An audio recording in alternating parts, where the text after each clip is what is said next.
Don't forget to check out the cool information and link for Altium Design software later in this video.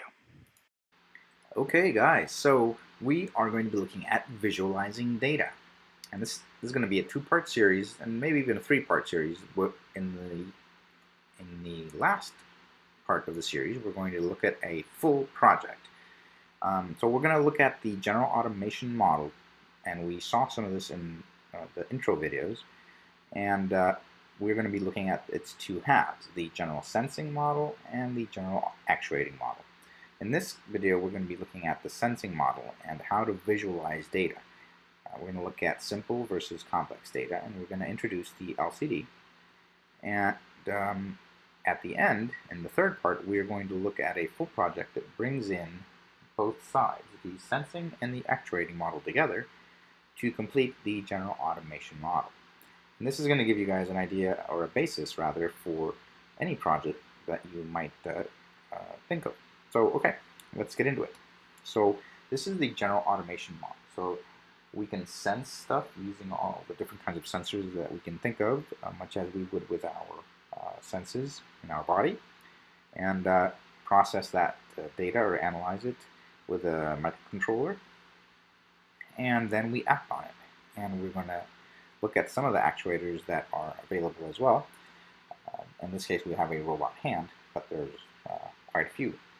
Okay, so let's get started. What we're going to do is we're going to look at quite a few different projects and sketches. First in serial monitor, and then on LCD. So hello LCD. This is the wiring diagram for an LCD. Don't worry about the sensor right now. All we're going to do in this first LCD screen. So I have here a very simple sketch, the most basic for the LCD screen. And these first three lines are the most important ones. So the first one includes the LCD library. The second one is something just for contrast. The third line declares the liquid crystal LCD object. Then we initialize this stuff.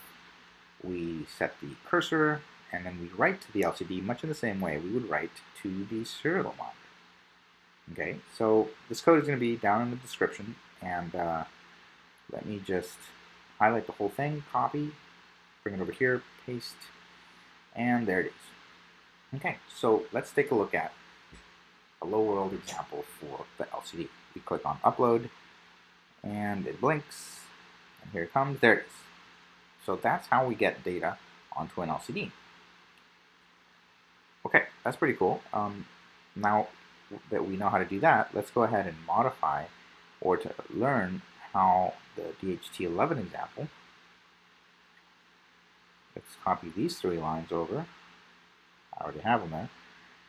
Over to our DHT11 example so we can present the data on the LCD. Okay, so this is the data that was the lines of code that were already on the DHT11 sketch. This is a new line, the contrast line. This is also a new line. And this is also a new line. Okay, and then we are going to leave the data, the lines that were already there. And over here we are setting the cursor and writing to the correct rows. All right, so code looks good. Let's go ahead and select all of it. At some point over here. So let's actually select the code and copy and paste it in the sketch window that I said we were going to use, which is this one. And now we can click on Upload. Okay, perfect. So there goes. And as it writes to the MCU, the screen is going to blink. And here is our data. Voila, humidity and temperature right there. Alright, cool. So now we know how to write to an LCD screen. This makes projects a little bit more informative, more easy to visualize and interpret as well. And it's also much more efficient to have data shown to you on a screen than it is on the computer. Okay, so here's the simple connection. It's just the DHT11 signal cable. And this opens a lot of opportunities for a lot of the projects we can do. because this LCD screen is pretty small, compact, and not very heavy at all. And we can port it to any of the projects that we work on. So we are going to try out quite a few different sensors that we have here on this board to explore the sensing model while we um, get a better feel for this LCD code stuff. All right. Okay, so let's look at the next one. This is the ultrasonic sensor. This is very popular. So this is used on cars. It's used on. It's also used in a lot of projects where you need to detect not only longitudinal distance but also vertical distances. So you can measure height with this stuff. Okay, so you saw the wiring diagram. You can go back and look for it if you look at it if you want. I'm going to quickly plug in the 5 volts and ground, and the two cables that are left are the trigger and echo. So one of these sends out a signal, the other one captures it, and the difference in time and that from the emitted signal to the received signal is what gives the MCU the ability to calculate distance. So, okay, so let's plug this trig pin over here, the echo one over there. All right, and okay, so now we're pretty much ready. All right, so we're going to use this as our target or object, or obstacle rather. And let's go ahead and scoot over to the ultrasonic, copy the code, paste it, and now it's already ready. So let's upload it and open up the serial monitor. Okay, so there it is. Distance of 4, 5. Okay, as you bring it in closer, it goes down to 3 inches. And as you bring it out, 8, 9, 10, 50, 100, 200, all the way out. And then just boom, right in front. 4 inches. Okay, great. This is great data to see on a serial monitor. I mean, this is data that we would definitely want to see on an LCD screen. And we're going to go ahead and upload the code that we have for the LCD screen and compare. And here it is, LCD flashing. There it is, distance, and we have 2 rows, one of them in centimeters, the other one in inches. So there's 4 centimeters, there's 6 and 3 inches, 6 inches. It goes out to 59 inches. It's actually looking at the wall. And there it is. Okay, so we have looked at 2 examples of loading code out to an LCD screen. And the cool thing about this is that you only need 3 lines at the beginning, like we reviewed, and then the LCD.begin in the setup, and the LCD.setCursor to place your cursor wherever you want to write, and finally the LCD.print, which is basically what you use to print out data onto the screen, much in the same way we did with the serial monitor. And it's that simple. Alright, so let's go ahead and look at the next sensor.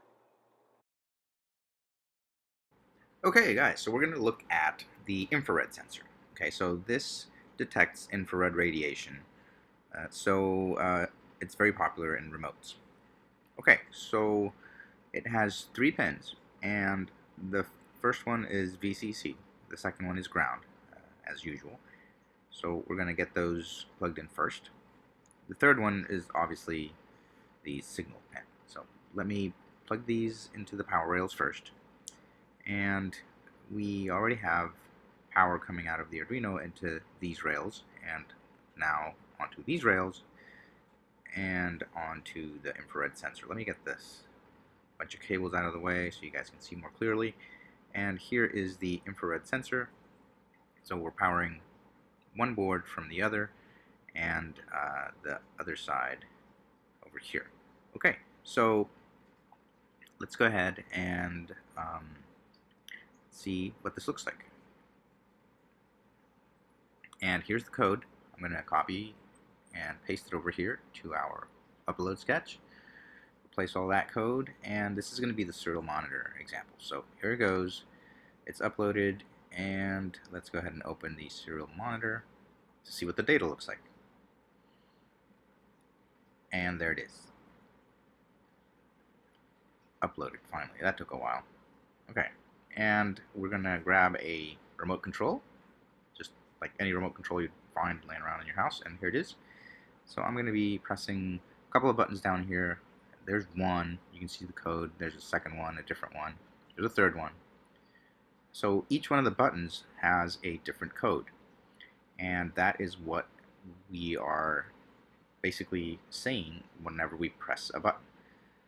Okay, so the IR sensor is able to read that data and decode it and spit out whatever code it was programmed to send whenever that button was pressed. Now we're going to select that code for the LCD screen, upload it to the Arduino, and display it on the screen. And there it is. You can see the LCD blinking, and now there's the IR code.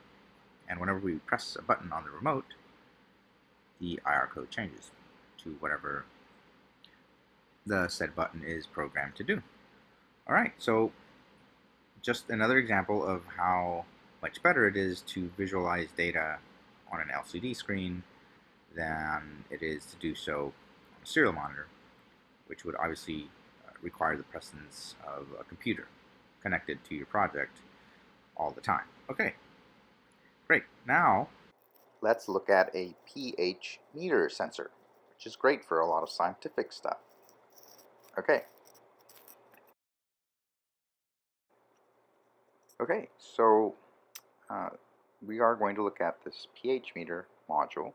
This is the circuit board, and as you can see, it has the digital pins on the right side here, and we're going to connect the VCC to the 5 volt and the ground to our ground, and you can see the LED light up on the circuit board for the pH meter. Now this is the actual electrode, or sensing electrode as it is called. This is the part that goes into the solution, and as you can see right now, it has a cap, screw-on cap with a saline solution to keep it wet, because these things will ruin if they dry up. And it has this BNC connector that plugs into this side. Okay, we're going to look at a lot of different connectors, like the barrel jack connector, the 3.5 audio connector, BNC connectors, and even USB connectors for power. They're very useful depending on the different applications. So let me go ahead and organize some stuff around here. And now we need a cable for the actual data pin. And we're going to plug this into A0, which, if you recall, is analog 0. There it is. And okay, so we're ready to upload the code and test this. Wait for it to upload and then open up the serial monitor. And we can see 6.9 pretty consistently. That's supposed to be a neutral solution at 7.0, so 6.9 is pretty close.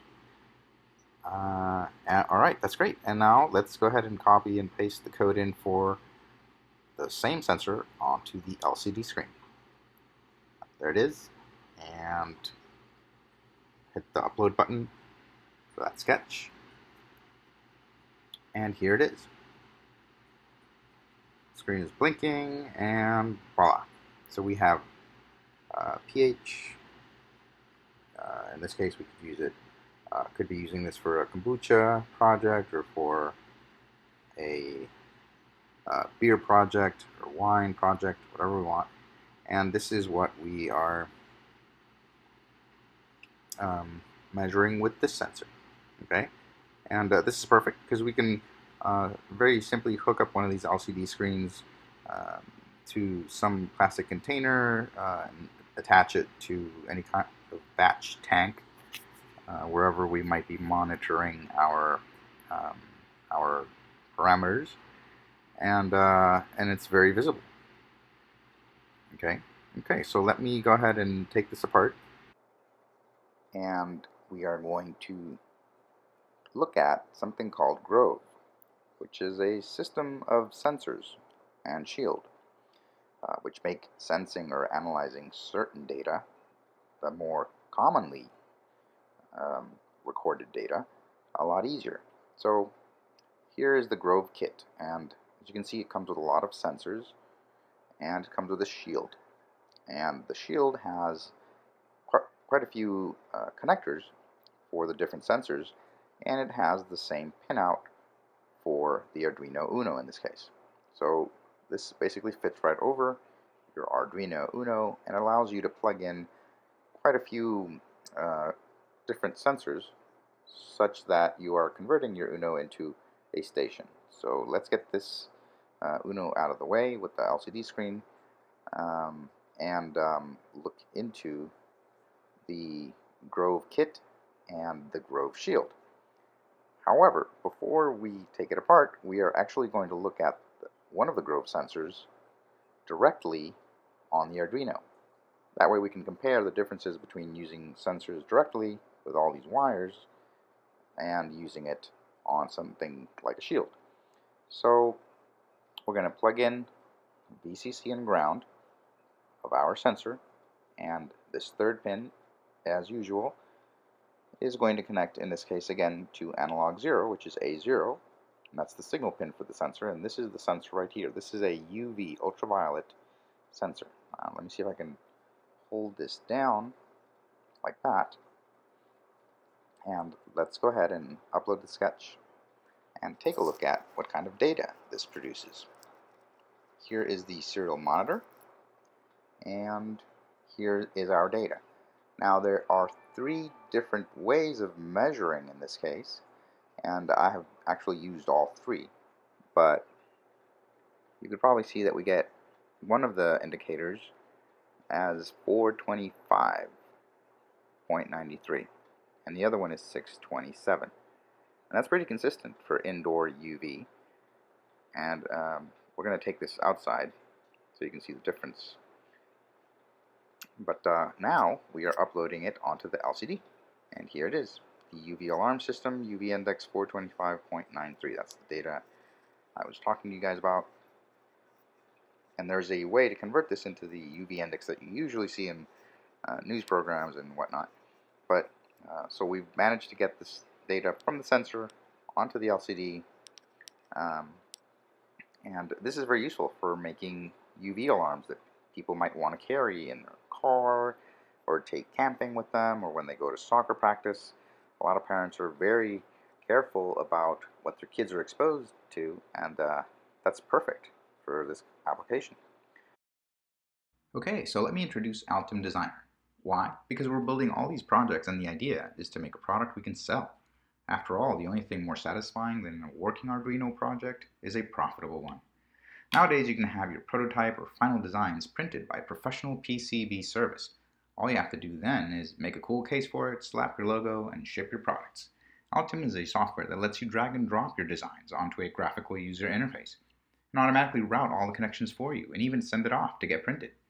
Whether you're a freelance designer or part of a multi-company team, Altium has you covered with electronic and mechanical design, online collaboration, and even connection to manufacturing. Altium is the most trusted PCB design system with over 35 years of innovation and development. So when you're ready to make some serious money, Altium takes you from the idea to product faster and without the hassle. Download a free demo and try it today. Use the link in the description below for this video. Okay, let's look at shields. So the Grove shield, as I mentioned, allows us to connect quite a few different sensors to one Arduino board. Here are 2 shields, one's a Wi-Fi, we'll take a look at later, and this is the Grove shield I mentioned. So we have a free Uno right here. As you can see, it's very easy to put on. Just be careful with the pins. Again, they're delicate and sometimes they bend.